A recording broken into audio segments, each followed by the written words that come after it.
Hey guys, welcome back to the salon. Now, Italian maestro Lucio Fulci, I'm sure will be familiar to many horror fans, but he could actually make a pretty decent film in pretty much any genre you'd care to name. He made a lot of other films other than horror. And honestly, as fun as his really gory, horror films are, some of my favorite movies of his actually fall more into the giallo or thriller genre. And one of these is the subject of today's video, and I really feel quite strongly that this movie is actually one of Fulci's most underrated. So this movie actually goes by several titles. It's Italy, y'all. But yeah, so its original title was Sette Notte in Nero, aka Seven Notes in Black. I'm sure I butchered that pronunciation. I apologize to all the Italians out there. Also known as Murder to the Tune of Seven Black Notes. Very giallo-esque title there. I like that. Also known as Death Tolls Seven Times, but best known, at least in the United States, as the much simpler The Psychic. Now, it came out in Italy in 1977. And got kind of pretty much lackluster reviews. I kind of feel like because it's sort of more like a giallo thriller, I kind of feel like giallos were kind of maybe on the way out by the time 1977 came along. So people were just kind of like, oh, more of this. So, you know, the reviews weren't great. They were just kind of meh. It actually wasn't even released on DVD in the US until many years later. I think it was 2007, 2008, something like that. And only just got a Blu-ray release in 2019, I believe. Might have been Arrow releasing. I'm not entirely sure of that. So I have to say, though, despite its kind of lukewarm reception upon its release, I think, in my opinion, the movie has aged really, really well. It's actually a tight little supernatural murder mystery that has kind of like a gothic flair to it, and it very kind of deftly maintains an air of heightening tension kind of throughout the entire film, keeping you kind of on the edge of your seat until the very end. The set design is gorgeous. That's true of like a lot of giallo movies from this period. The performances from the leads, Jennifer O'Neill, who plays like the main female character, and Gianni Garco, they seem to be excellent. The dubbing is a little distracting as usual, but it's not nearly as bad as some other kind of Italian films from this time period. There's not really a lot of gore, which maybe was one of the things that people weren't like enthused that much about it when it came out. It does have a very, I will say though, like even though it doesn't really have any gore, it does have this very amusingly like Fulcian moment, like at the beginning. There's like an opening flashback scene where this suicidal woman like jumps off a cliff like to kill herself, and she can't just like fall off the cliff and just like splat on the rocks or anything like that. No, her face has to like hit every rock on the way down in like loving close up. So you can see like all the skin like sloughing off her face like as it goes. I'm just like, oh, Lucio.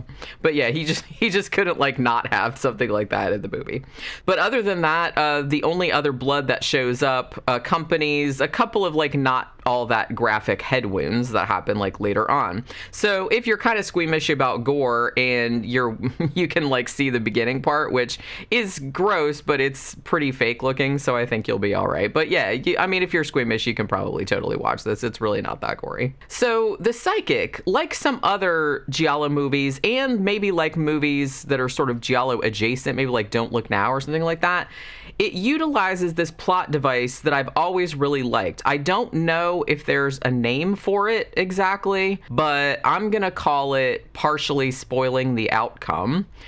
In other words, you as the viewer already knows more or less what's going to happen like over the course of the movie, but the suspense in the movie is generated by seeing the way in which like this inevitable thing will like come to pass. You know what I mean? I know there's like a lot of other movies that use that, and I think it's, when it's done well, I think it's like really effective for generating suspense, and it is in this one as well. So even though the story of The Psychic is structured this way, it's actually still really full of surprises because, you know, yeah, you kind of see where it's going, but it gets there in ways that you maybe don't expect, or kind of like surprises you with the way things like turn out. You know what I mean?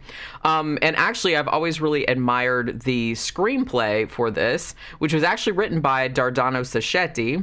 And he, incidentally, I'm sure I brought him up before, but he wrote a bunch of Fulci's most beloved gore films, City of the Living Dead, The Beyond, and House by the Cemetery. And he wrote some of his like earlier giallo films as well, like A Lizard in a Woman's Skin and Don't Torture a Duckling. So they worked like together a lot. Now, Fulci himself actually said that the idea for what would become the psychic grew out of his then current obsession with fate, like, not being able to like control what's going to happen to you. And so he basically told Dardano Sacchetti that I want to make a movie about that, like about fate. And that preoccupation definitely comes through in Dardano Sacchetti's script. So Jennifer O'Neill plays Virginia Ducci. Now, she's an American interior decorator, and she's recently married this hotshot Italian playboy type dude named Francesco. Now, it's established in the first scene, remember the one with the woman jumping off the cliff and getting her face kind of scraped off, that Virginia is a clairvoyant. The vision that she sees, like she's a schoolgirl and she has a vision of like her mom committing suicide. So that's her mom. You figure out what that is. So back in the present, she is dropping her dashing husband off at the airfield for a business trip. And then she is going back home, presumably, and she's driving down this highway that's punctuated by these really long, dark tunnels. Now, as she drives through one of these tunnels, she suddenly has this really disjointed and kind of unsettling vision. So aspects of the vision include things such as this. There's a scene of like shafts of red light and what appears to be somebody placing a brick in a layer of mortar. There's kind of like an auditory hallucination, I guess. It's kind of like this pretty but sinister sounding little tune, like something from a music box or something. There's a cigarette with yellow paper balanced on the edge of a blue ashtray. There's a magazine with kind of like a good-looking dark-haired woman on the cover.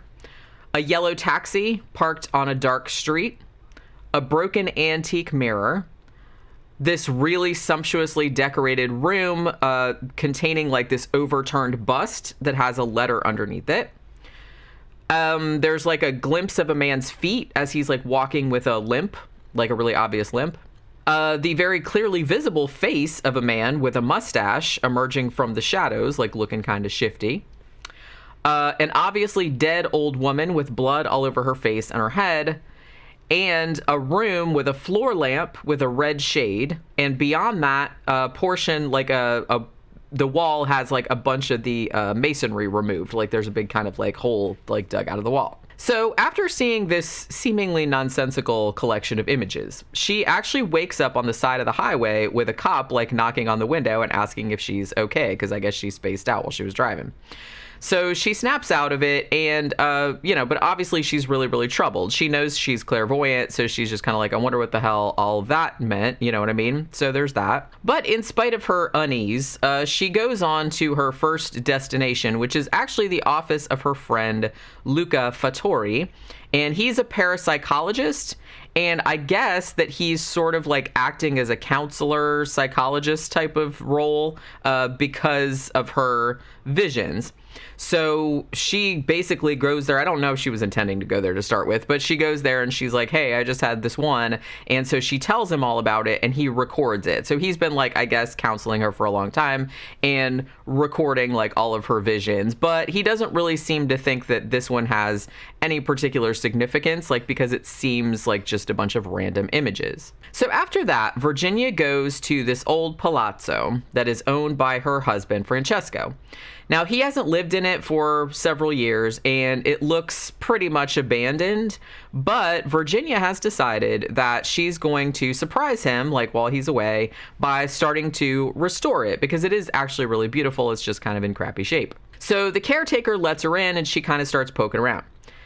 Now, in what was previously Francesco's bedroom, Virginia starts removing all the covers from the furniture and is actually stopped cold when one of the items that she reveals by taking the cover off it is the antique mirror that she saw in her vision. Now, the mirror isn't actually broken as it was in her psychic episode, but it's very, very clearly the same one.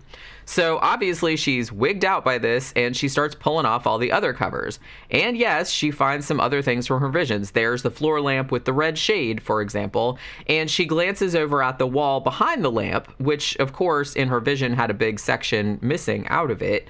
but it looks normal now. But she kind of gets closer to inspect it because she's curious.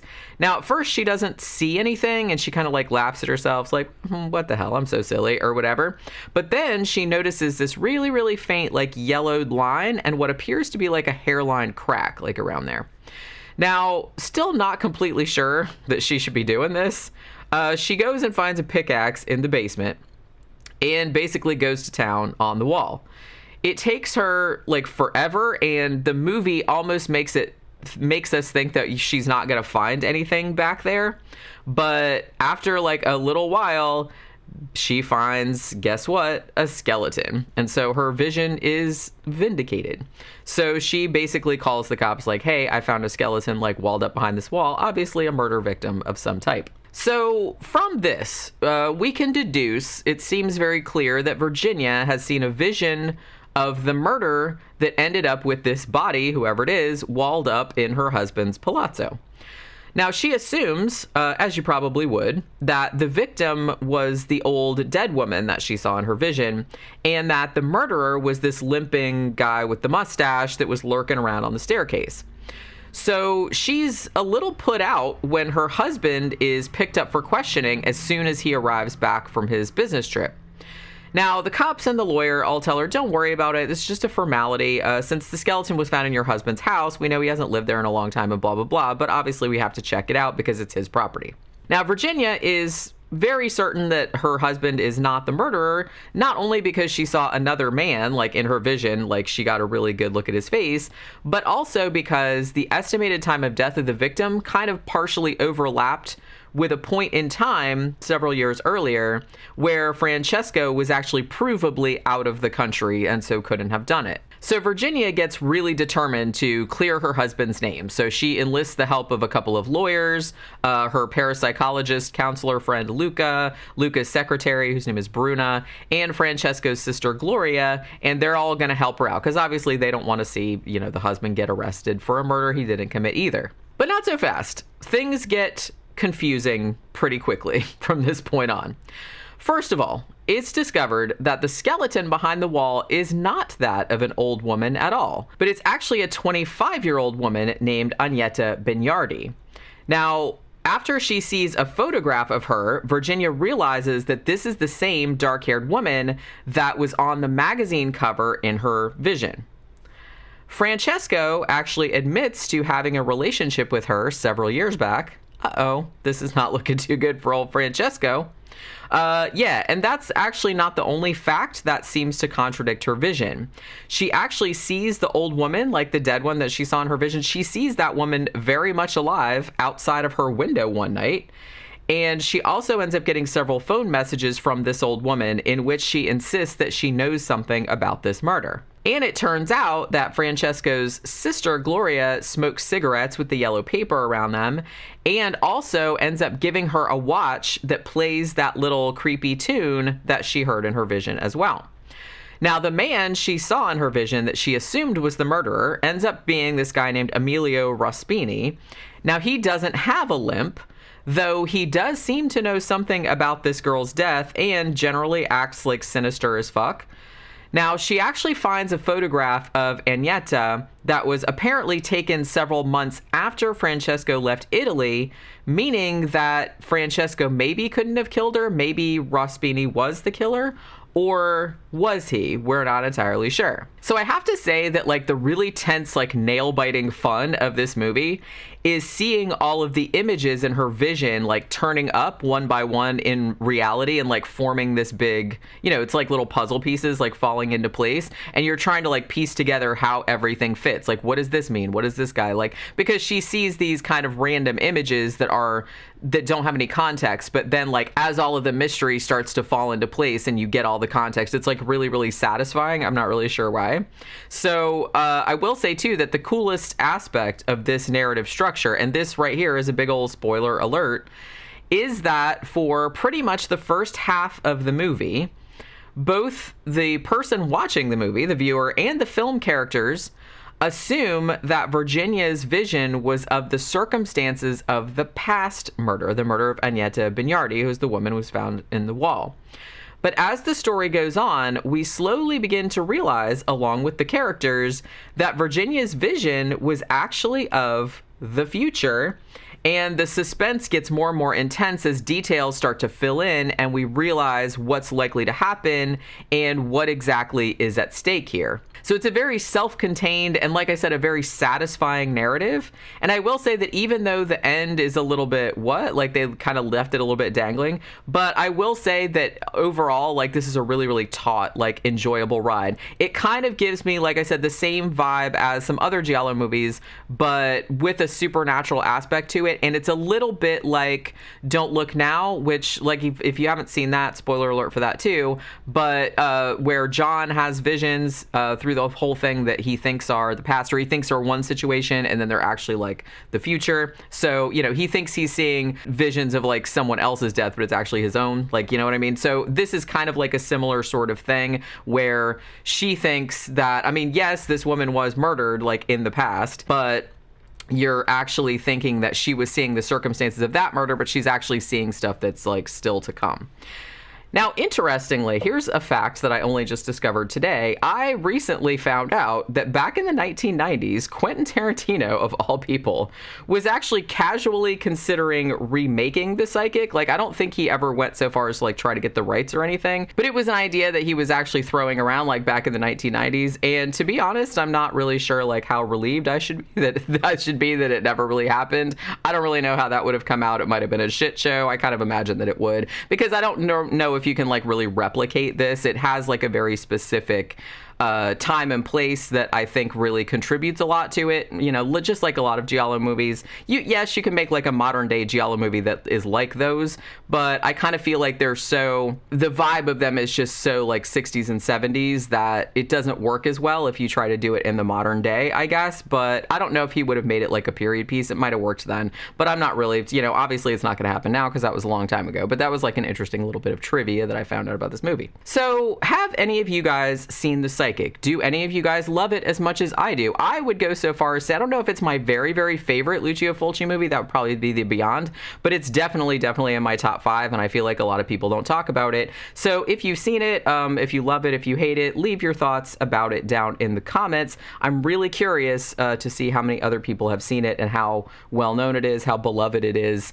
You know, that kind of thing. So thank you very much for dropping by the salon once again. Remember to like, share, and subscribe if you're enjoying the videos. I'm really trying to grow this little channel, make it into something bigger. Also, pop over to scaresalon.com for lots more written content, like horror movie, book reviews, stuff like that. You'll be entertained for hours, I promise. And I will see you guys again on the next one.